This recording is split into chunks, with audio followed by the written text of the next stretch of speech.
Hello and welcome to West Wales, and it's a really warm day today. It's sort of mid-afternoon and it's still really warm, so I'm hiding in the shade.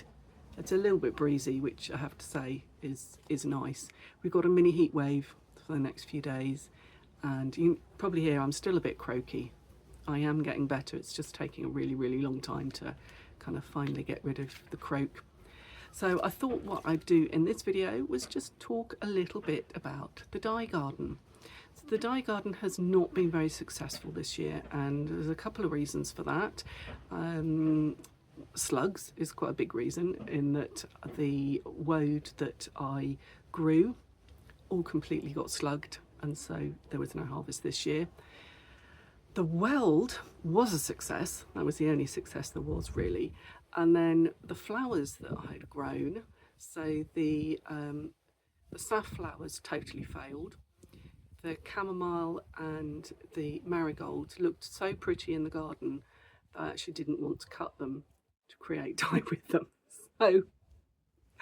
So not very successful, really. But, you know, oh well, never mind, there's always next year. Now, this is mid-August, and it's actually quite a good time to start a couple of your dye plants. And today I'm going to start woad again and the Dyer's Rocket or Weld.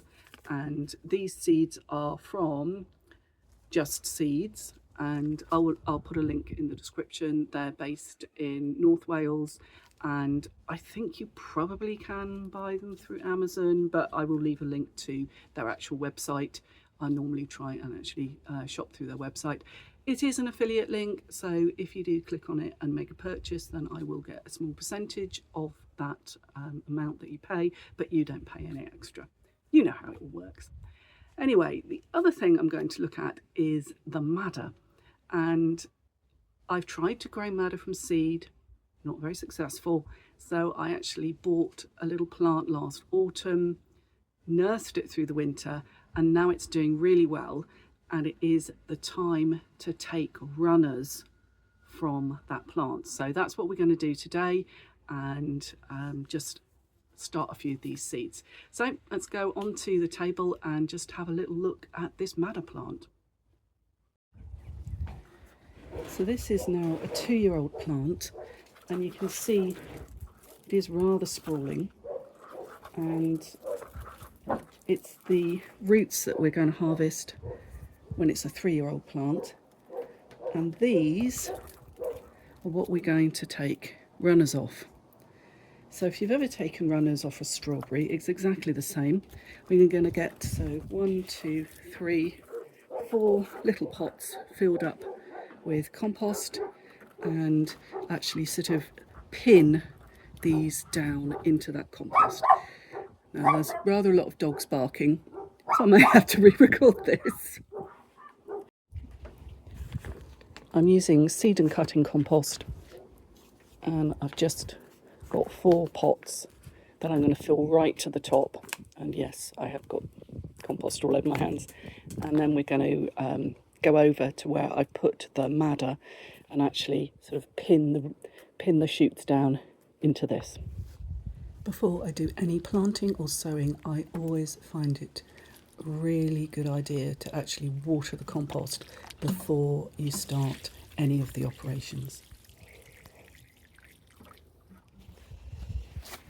Okay, so you can see I've got these pots up on the raised bed, this down on the ground, and then I'm literally laying them across the pots, and then these are bits of just cut up plastic cable ties, wire would work, but you are wanting to sort of really bury that shoot down into the compost and hold it there. And as I say, bit of wire, or in this case, these are just going to work fine.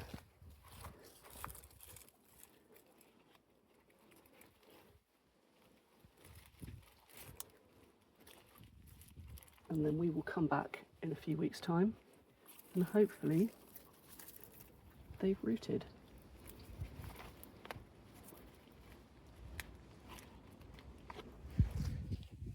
So fingers crossed that works.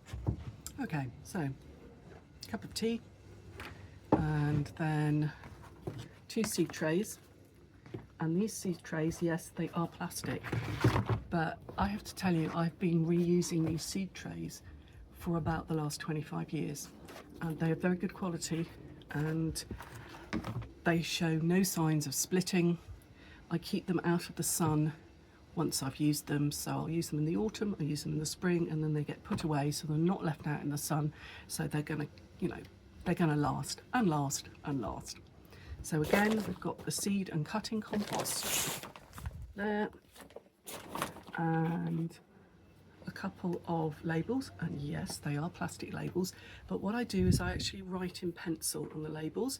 Then you can take an eraser and just rub that out and pencil again and write down what you're potting up. Okay, very simple.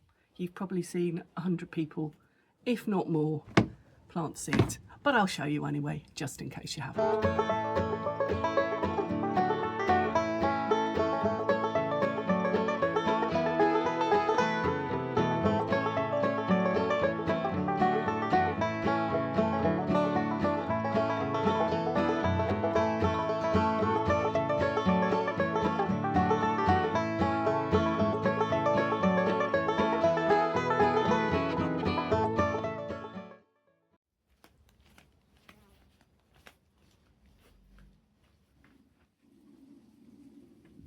So that's everything I'm going to do today for the plants for next year, but I thought I'd just take you on a quick tour around the garden so you can see some of the plants that you can use for dyes.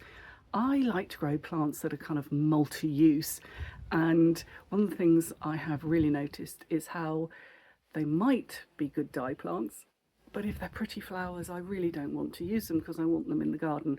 So I am sort of rethinking the way I'm going to be growing my dye plants for next year. But anyway, I will just wait for the wind to die down and then take you on a little garden tour.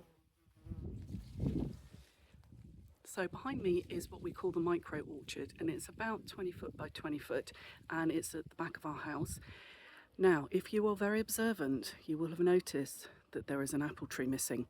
And a few weeks ago, in the very, very high winds we had, we actually lost one of the apple trees. It completely snapped off below the graft, so we had to dig it out, and we will have to start again. However, I'm going to turn you around and just show you how it's looking at the moment. So my last dye video was using apple tree leaves, and I used the prunings of this one, and you can also use the bark. And the other thing, or the other plant that makes a really good dye, is the pear tree. Now, pear trees do not really like it by the sea. We've got 2 pear trees and they are suffering a little bit. You know, we have a salt-laden air here and they just don't really like it, but we're persevering. So this is our 2 pear trees, and we have got some pears. But those leaves and that bark would also make a really good dye. So growing here we have the thornless blackberry. I would always advise you don't bother with blackberry actual berries because they fade really quickly. But when you're pruning, the canes do make a dye and they're a much faster dye. So definitely try those. So a lot of these flowers have all gone over. This is evening primrose, another dye plant. And down here, try not to make you seasick, these are the Dyer's chamomile just going over. Then here we have oregano, and you get a very nice purple from oregano flowers, but again, I don't actually want to pick the flowers. These beauties are a Rebecca, and you get nice dye from Rebecca. And over here, going over, we've got the pot marigolds, another good dye plant.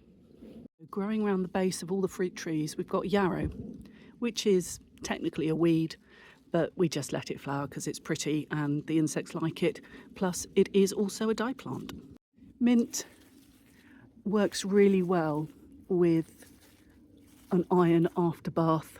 You get really, really attractive sort of grey green, very nice. Dahlias, Now, what I do with dahlias is I actually use the flowers to dye when they're starting to go over. So I don't mind picking these because actually you still get a good colour even when the flower has gone past its best. Good old rhubarb, and you can get a natural mordant from the root. Be careful, it is toxic to humans, as are the leaves, but as long as you're a little bit cautious, then you can actually make your own mordant with the rhubarb. Ivy. Now, I've had very mixed results with ivy. Some people get really good greens.